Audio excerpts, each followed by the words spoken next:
Okay, thank you. We'll move then to the Chief Financial Officer's report. I think it would be only fitting if we could. Tim, if you want to come up and join Scott. Scott, you can do a brief overview of the financial report. And then I'd ask for the board, if we go page by page, we address the bills questions and the questions on the budget. And then we can approve or take action on those later in the agenda. But then this way Tim wouldn't have to sit throughout the whole meeting. Tim, I think you wanted to do that right or wrong?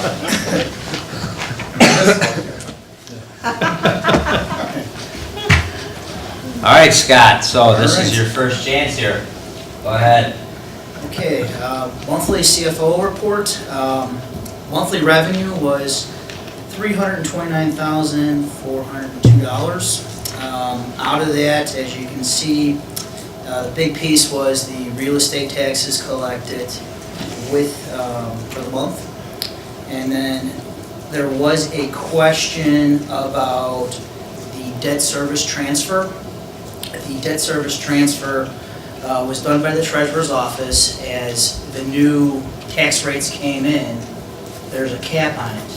So at that time, we exceeded the amount that could be in that particular fund. Therefore, the money was transferred via the treasurer to other accounts, which the majority went to the educational fund, which is reflecting the $370,000 in there from the treasurer. The operating revenue for the year was $23,985,567, about 105% of what was budgeted. The expenditures for the month, the operating expenditures were $1.79 million. The total expenditures were $3.23 million. Salary and benefits, $1.3.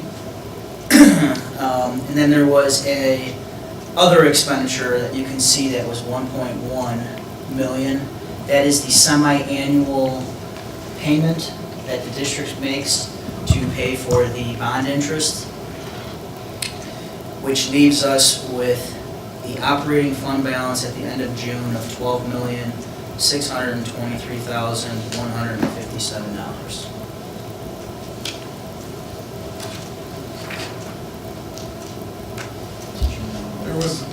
There was one question with regard to, I think it was just a general question on the revenue and the fact that we came in so much higher than budget. We're about $1.5 million over budget on revenue. Is this on the all first the page, operating Tim? funds. This would be on page 9. Page 9 of the bills? No, this is page 9 of, it's the revenue. Page 18 of the current There we board go. book. Is that where you say operating revenue for the year is 105% of budget? Or are you trying to go to a specific? Trying to go to the next one. Next one. Go a little bit. Keep going. One more. Right here. Okay, I think if you look there and see the operating revenue, it's $2.4 million or $24 million, and the budget is $22.8. And the operating funds were about $1.5 million over budget. Most of that is in the education fund. The primary reason for that is that, as we've done in the past, we budget the property taxes at about 97%. So when we budget, we assume that we're not going to collect all of the property taxes. It's just a conservative way of budgeting. And in general, over the last few years, we've collected more than 100% of budget because the county adds that loss and cost number to the levy numbers that we put in. So that's why you see on the detailed reports, most of the real estate tax numbers are over budget because of that. And that's one of the major reasons that our total budget is over. We also, on the property tax refunds, you'll remember that a couple of years ago, we cut the amounts in the budget in half. We went from, in the education fund, we went from $650,000 down to $325,000, which is still a pretty high number. Now, that's been exceeded at times in the past because we have such large taxpayers in in this community with regard to the mall and the golf course and those types of things. So this year, the property tax refunds were $73,000 in the ed fund. We budgeted $325,000. So that becomes a big boost to our revenue. That adds $250,000 to our revenue. And the third area where we came in over budget was on the special education reimbursements. I think I kind of budgeted last year conservatively, not knowing whether or not the state was going to make all of their payments. But they did come through on the payments, and so I think we're about $250,000 over budget on the special education reimbursements also. So those are the primary areas where we're coming in over budget. Again, we're budgeting conservatively. If we're coming in better than that, then we're going to be over budget on the revenue side. Well, Tim, and you can get back to this when we get into the budget, but we actually budgeted for less revenue for next year than we collected this year.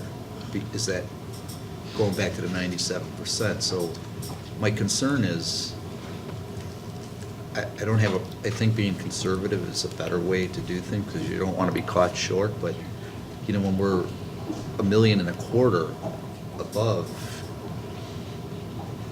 should we be re-looking at the numbers and seeing, do we need to be that conservative for next year? So we get use that to say, we don't need to be, maybe we should do 98%, maybe 99%, or maybe we should, if the state's coming through, and also there were federal funds that were higher than before, Yes. we budgeted too, so it was the state, the federal, and the property taxes. I mean, should we be that conservative on all four of our major revenue sources and then, come in $1 million under budget? That would be, well, that's one of the things we can look at in the ed fund. I Okay. think you're referring there where we had a decrease in the ed fund. Right. And you'll remember when we did the tax levy back in November and then you approved it in December, we took money out of the education fund tax levy and out of the operations fund tax levy and put it into transportation. Right. And I think that was one of the other questions was, how can we have such an increase in the transportation fund? I couldn't remember that. It's because of the fact that we increased the levy there because we kept ending up every year with negative balances. Right. And so we had to Working do cash, something. yeah. The special education expenses for transportation have just skyrocketed over the past few years.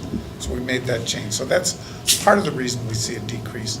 But yes, I mean, you are right. I mean, if we wanted to change and say, okay, we're going to go to 98%, we can do that. It's not quite as conservative, but again, if we look at the past few years, that would still probably be a number that we could at least equal or exceed next year. Okay.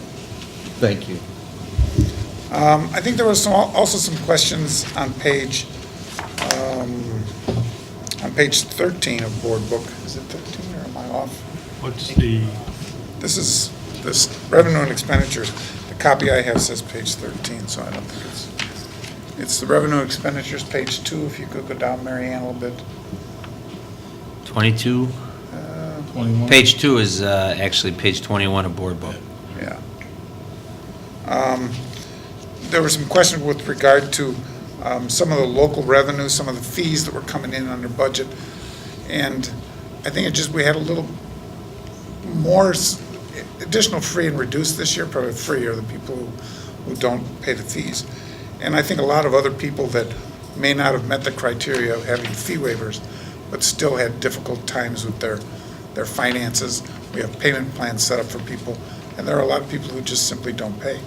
And that's the reason that some of the student fees aren't coming in as they're budgeted, because we just aren't collecting the money. We do send it out for collection, but there is an outstanding number out there. that We'll we're also still have trying some to families that wait till their senior year before their kid wants to graduate, Yes. that will pay up their 4-year fee balance. Really? collect. Yeah, we get a lot of. And and some of, if they're not involved in sports, we're trying to implement the sports where they shouldn't be playing their sport until the previous sport's paid off. But if they're not involved in sports, it's something where some of their book fees and stuff are sitting out there for 2-3 years. And graduation too, you're limiting the graduation tickets. Right. A lot of them wait till that, because they want those additional tickets. Thank you.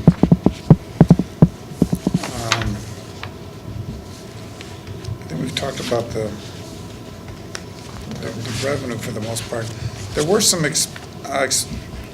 on the, in the operations and maintenance, Page, what's the page number on the bottom that you're referring to? 18. So what are we? Yeah, it's not. That's not it. It's page 7 of the revenue. That would be page 30. Is that it? Okay. Fund 20, Yes. that would be Okay. page 30, Page 30, so. where it says 7 at the upper right-hand corner. Yeah. Right. Yes. Page 30 of the board book. There was a question there on a couple of items. Personal property replacement taxes came in under budget. Again, I think there we're waiting for a payment that's coming from the state because that's where the money is coming from. There was also on the other local revenue, the 20-1911. That's the rental revenue we get on the cell tower, and we received 2 payments from Sprint. They pay annually, so they paid us twice. They paid us once in July of last year, and then they paid us again in June of this year on an annual basis. So they effectively paid 2 full years of payments In all one in one of our fiscal years. Some of that will be which is- going down, correct? We're gonna Scott, this went see a in the note, decrease, this which is, cell tower. yeah, From, was it AT&T or? it was Yeah. AT&T where they overpaid us, and so starting July 1, we're gonna rebate their monthly payments. So we're gonna see a decrease in our revenue on the cell tower next year. Until And that's we- reflected in the Until we budget. become equal with them or pay them Yes, off. Okay. correct.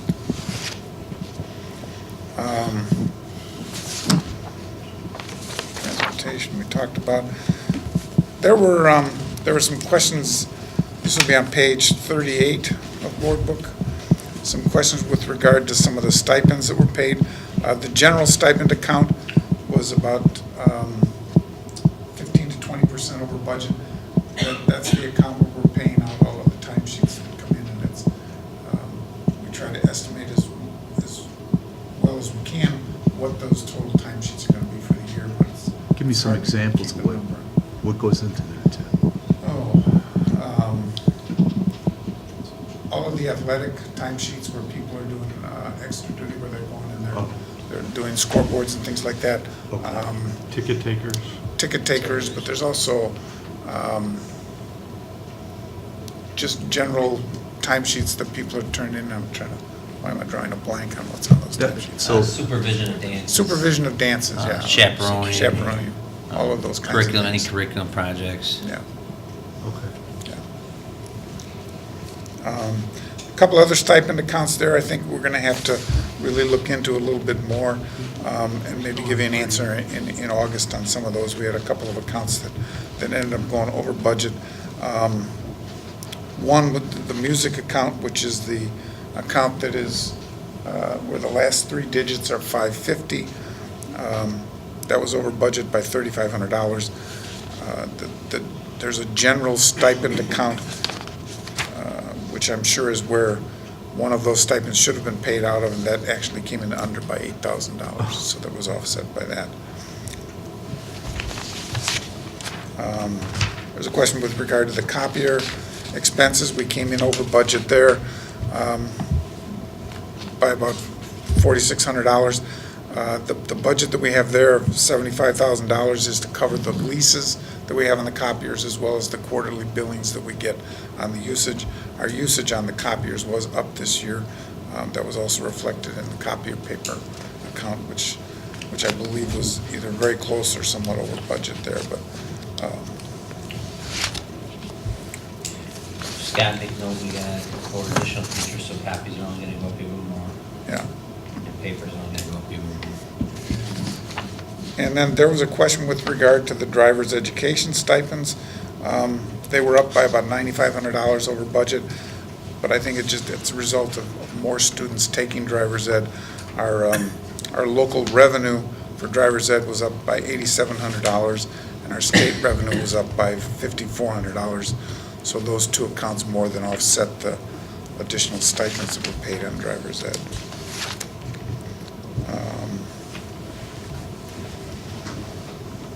Let's see, there was a question, this would be on page 54, that had to do with administrative salaries. We had budgeted $100,000, and we came in at $108,000. That was because we had some overlap in the curriculum director. You remember, we had a curriculum director who was paid on Teachers' base. on a teacher's basis, which is August through July, and then the new curriculum director we hired is paid on a fiscal year basis. So that additional $8,000 was some payments that actually went to the prior curriculum director for the work she had done in the prior year. There's a question on page 56 with regard to professional services. Board professional services were $5,400 over budget, and most of that came from the work that DLA had to do on the pool inspection, the work that they were doing with that additional work.